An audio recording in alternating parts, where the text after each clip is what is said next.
নিয়োগ দুর্নীতি মামলায় বেফাঁসে মন্ত্রী চন্দ্রনাথ সিনহা, জামিন নাকি ইডি হেফাজতে মন্ত্রী। ইডির তরফ থেকে হেফাজত চেয়ে আবেদন জানানো হয়েছে আদালতে। ৬ সেপ্টেম্বর হাজিরা দিয়ে জামিন পেয়েছিলেন মন্ত্রী চন্দ্রনাথ সিনহা। আজও হলো না শুনানি। নিয়োগ দুর্নীতি মামলায় ঝুলে রইল কারামন্ত্রী চন্দ্রনাথ সিনহার ভাগ্য। মন্ত্রী চন্দ্রনাথ সিনহার জামিনের আর্জি খারিজ করে শুনানি শুরুর আবেদন জানায় ইডি এবং নতুন বেশ কিছু তথ্য প্রমাণ আদালতে পেশও করেন ইডি। নিয়োগ দুর্নীতি মামলায় বেফাঁসে মন্ত্রী চন্দ্রনাথ সিনহা, জামিন নাকি ইডি হেফাজতে মন্ত্রী। ইডির তরফ থেকে হেফাজত চেয়ে আবেদন জানানো হয়েছে আদালতে। ৬ সেপ্টেম্বর হাজিরা দিয়ে জামিন পেয়েছিলেন মন্ত্রী চন্দ্রনাথ সিনহা।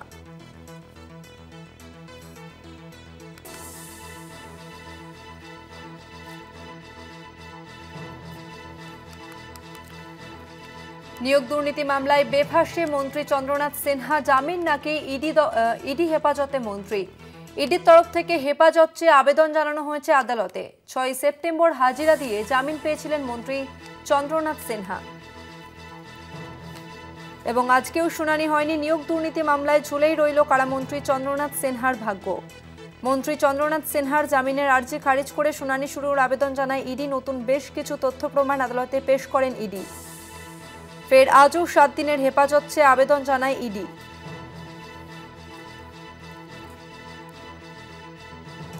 শুনানি শুরু করার জন্য সময় চায় মন্ত্রীর আইনজীবী। আগামী শনিবার এই মামলা শুনানি। সশরীরে হাজিরা দিতে হবে মন্ত্রী চন্দ্রনাথ সিনহাকে। নিয়োগ দুর্নীতি মামলায় বেফাঁসে মন্ত্রী চন্দ্রনাথ সিনহা।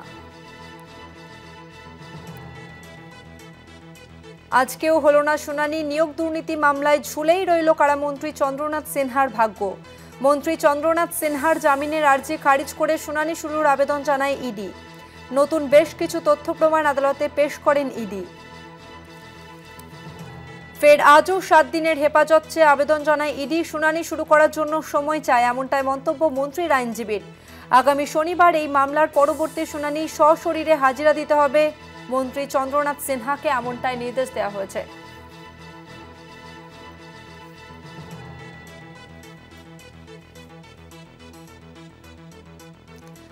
আজও হলো না শুনানি। নিয়োগ দুর্নীতি মামলায় ঝুলে রইল কারামন্ত্রী চন্দ্রনাথ সিনহার ভাগ্য।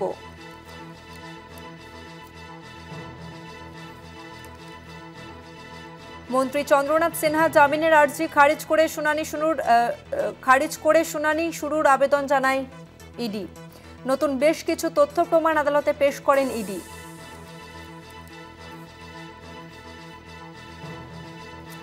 নিয়োগ দুর্নীতি মামলায় বেফাঁসে মন্ত্রী চন্দ্রনাথ সিনহা, আজও হলো না জামিন। নিয়োগ দুর্নীতি মামলায় ঝুলে রইল কারামন্ত্রী চন্দ্রনাথ সিনহার ভাগ্য। মন্ত্রী চন্দ্রনাথ সিনহার জামিনের আর্জি খারিজ করে শুনানি শুরুর আবেদন জানায় ইডি। নতুন বেশ কিছু তথ্য প্রমাণ আদালতে পেশ করেন ইডি। ফের আজও ৭ দিনের হেফাজত চেয়ে আবেদন জানায় ইডি। শুনানি শুরু করার জন্য সময় চায় মন্ত্রীর আইনজীবী। তিনি এমনটা মন্তব্য করেছেন। আগামী শনিবার এই মামলা শুনানি। সশরীরে হাজিরা দিতে হবে কারামন্ত্রী চন্দ্রনাথ সিনহাকে, এমনটাই নির্দেশ দেওয়া হয়েছে।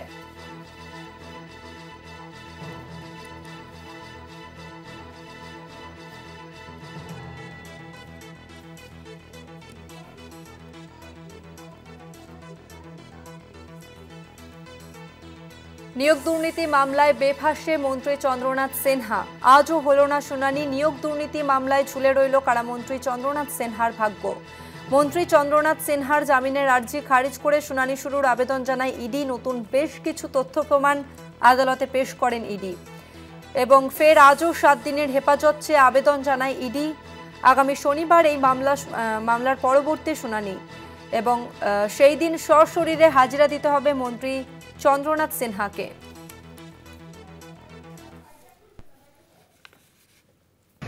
দেখুন, এগুলো বলার কিছু নেই। বিচারের প্রতি আমার আস্থা আছে, আশা রাখি সুবিচার পাবো। কেন কোনো অন্যায় করিনি, সুবিচার। দেখুন, এগুলো বলার কিছু নেই। বিচারের প্রতি আমার আস্থা আছে, আশা রাখি সুবিচার পাবো। কেন কোনো অন্যায় করিনি, সুবিচার।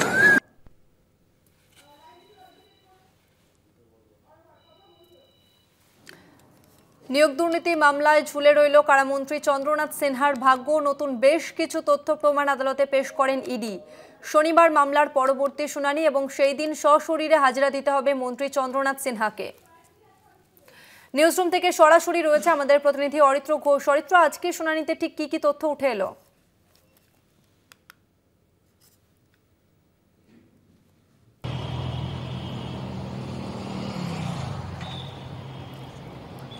আমার কথা শোনা যাচ্ছে? দেখো, কার্যত নিয়োগ দুর্নীতি মামলায় রাজ্যের কারামন্ত্রী চন্দ্রনাথ সিনহার ভাগ্য ঝুলেই রইল, কারণ আজকের নির্ধারিত যে দিন ছিল সেই দিনেও কিন্তু শুনানি হলো না। যেটা ইডি সূত্রে খবর পাওয়া যাচ্ছে যে আজকে আরো বেশ কিছু নথিপত্র ইডি আদালতে পেশ করেছে এবং ফের আবারও তারা আবেদন জানিয়েছেন আদালতের কাছে যে 7 দিনের জন্য ইডি হেফাজত যাতে দেওয়া হয়। দেখো, দুপর্বের সওয়াল জবাব শুরুর মধ্যেই কারামন্ত্রী চন্দ্রনাথ সিনহার যিনি আইনজীবী, তারা আরো বেশ কিছুটা সময় চান এই শুনানির জন্য এবং আদালতের তরফ থেকে আগামী 20 তারিখ অর্থাৎ আগামী শনিবার এই মামলার শুনানির দিন ফের ধার্য করা হয়েছে এবং সেদিনকে সশরীরে হাজিরা দিতে হবে কারামন্ত্রী চন্দ্রনাথ সিনহাকে। দেখো, ইতিমধ্যেই চন্দ্রনাথ সিনহার বিরুদ্ধে ইডি চার্জশিটও পেশ করেছে, যেটা ইডি সূত্রে খবর। প্রায় 13 কোটি টাকার লেনদেনের হিসাব তারা পেয়েছেন এবং সেই হিসাব তারা আদালতে জানিয়েছেন। যখন মন্ত্রী চন্দ্রনাথ সিনহা মৎস্যমন্ত্রী পদে ছিলেন সেই সময়তেই তার সুপারিশে, যেটা ইডি সূত্রে জানা যাচ্ছে, যে 159 জনের চাকরির সুপারিশ করেছিলেন তিনি এবং সেখানে নগদ লেনদেন কিছু হয়েছিল যার পরিমাণটা প্রায় 13 কোটি টাকার কাছাকাছি। দেখো, আজকে চন্দ্রনাথ সিনহা তিনি সশরীরে হাজিরা দিয়েছিলেন। হাজিরা দেওয়ার পরেও কিন্তু যখন ইডির তরফ থেকে এই শুনানি শুরু করার আর্জি জানানো হয়, অর্থাৎ চন্দ্রনাথ সিনহার যে জামিনের আদেশ রয়েছে সেই আদেশ খারিজ করে তার বিরুদ্ধে শুনানি শুরুর জন্য আবেদন জানানো হয়, তখনই চন্দ্রনাথ সিনহার আইনজীবীরা আরো বেশ কিছুদিন সময় পান। অর্থাৎ আগামী 20 তারিখ পর্যন্ত চন্দ্রনাথ সিনহার বিশেষ ইডি আদালত যে জামিনের নির্দেশ দিয়েছিলেন বা যে জামিনের নির্দেশ ছিল সেই নির্দেশ বহাল থাকছে। 20 তারিখ পরবর্তী শুনানির দিন ধার্য হয়েছে, সেদিনকেই হয়তো বিষয়টা স্পষ্ট হয়ে যাবে যে তার জামিন বহাল থাকবে নাকি ইডি হেফাজতে নিয়ে জিজ্ঞাসা করতে পারবে এনফোর্সমেন্ট ডিরেক্টরেটের গোয়েন্দারা মন্ত্রী চন্দ্রনাথ সিনহাকে। দেখো, যে বিষয়গুলি আজকে শুনানি পর্বে সব থেকে উল্লেখযোগ্য বিষয় ছিল, আজকে ইডির তরফ থেকে যেটা জানানো হয় যে তারা বেশ কিছু নতুন তথ্য পেয়েছেন, সেই তথ্য তারা পেশ করেছেন। একই সাথে তারা হেফাজতে চাওয়ারও আবেদন জানান এবং শুনানির পর্বে যেটা বলা হয় যে ইডি 12 সেপ্টেম্বর একটি পিটিশন ফাইল করেন অভিযুক্ত চন্দ্রনাথ সিনহার বিরুদ্ধে। তার যে অবজেকশন রিপ্লাই জমা দেয় ইডি 12 তারিখে অর্থাৎ 12 সেপ্টেম্বর। চন্দ্রনাথ সিনহার তরফে ওই দিনই অর্থাৎ গত 12 তারিখে এই পিটিশনের জবাব দেওয়ার জন্য সময় চাওয়া হয় এবং পরবর্তী ক্ষেত্রে সেই জবাব দেওয়া হয় বলে জানান চন্দ্রনাথ সিনহার আইনজীবীরা। এবং মামলার পরবর্তী শুনানি, যেটা যেমনটা আমি বলছিলাম, যে আগামী 20 তারিখ বেলা 11টায় মামলার শুনানির সম্ভাবনা রয়েছে এবং সেই দিনেই চন্দ্রনাথ সিনহাকে সশরীরে হাজিরা দিতে হবে। অর্থাৎ সব মিলিয়ে এই যে নিয়োগ দুর্নীতি মামলা, সেই মামলাতে মন্ত্রী চন্দ্রনাথ সিনহার ভাগ্য কি হবে তা কিন্তু এখনো ঝুলে রইল, কারণ আজকের যে নির্ধারিত শুনানির দিন ছিল সেদিন কার্যত শুনানি হলো না। চন্দ্রনাথ সিনহার আইনজীবীদের তরফ থেকে সময় চাওয়া হলো এবং সেই সময় আগামী শনিবার দেওয়া হয়েছে আদালতের তরফ থেকে, ইডির বিশেষ আদালতের তরফ থেকে। সেদিনেই পরবর্তী মামলা শুনানি ধার্য হয়েছে এবং সেদিনেই সশরীরে চন্দ্রনাথ সিনহাকে হাজিরা দিতে হবে। ধন্যবাদ অরিত্র। আজও হলো না শুনানি। নিয়োগ দুর্নীতি মামলায় ঝুলে রইল কারামন্ত্রী চন্দ্রনাথ সিনহার ভাগ্য। নতুন বেশ কিছু তথ্য প্রমাণ আদালতে পেশ করেন ইডির আধিকারিকরা। শনিবার এই মামলার পরবর্তী শুনানি রয়েছে এবং সেই দিন সশরীরে হাজিরা দিতে হবে কারামন্ত্রী চন্দ্রনাথ সিনহাকে।